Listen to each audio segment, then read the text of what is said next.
A family in Quebec is considering legal action against two construction companies in the death of a 32-year-old teacher. The man was walking by the site of a condominium development when a steel plate fell on him. It was a case of being in the wrong place at the wrong time.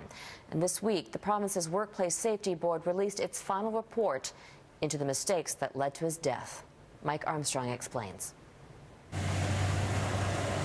There are construction sites in every city in Canada, and most of the time walking by, we don't give a second thought to what's going on inside or above our heads. That was very likely the case for Saad Saeed.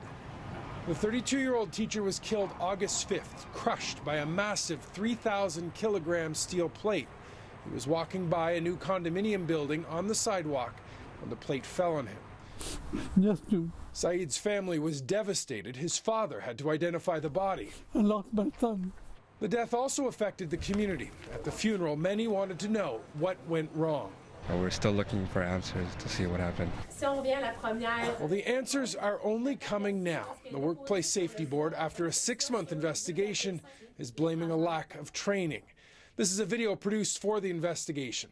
The board says the steel plate was being moved by a tractor lifted with a chain and hook. It was turned and being put into a new location, but it was unstable and tipped. It could have go on one side or the other side, but it went on the wrong side. The board found no one on site was trained in how to safely perform the operation.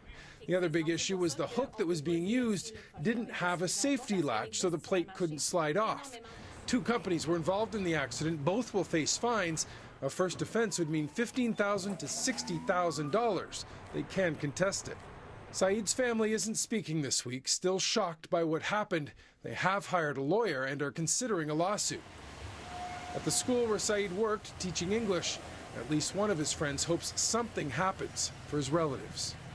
I really hope that something can go back to the family. You know, just a couple, I don't know what the story is yet, but if it's just a couple fines, that doesn't seem like it's enough. Saeed does leave a legacy thanks to donations in the days after his death. Friends collected money to dig 5 wells in Bangladesh. Each has a plaque remembering Saeed. Mike Armstrong, Global News, Montreal.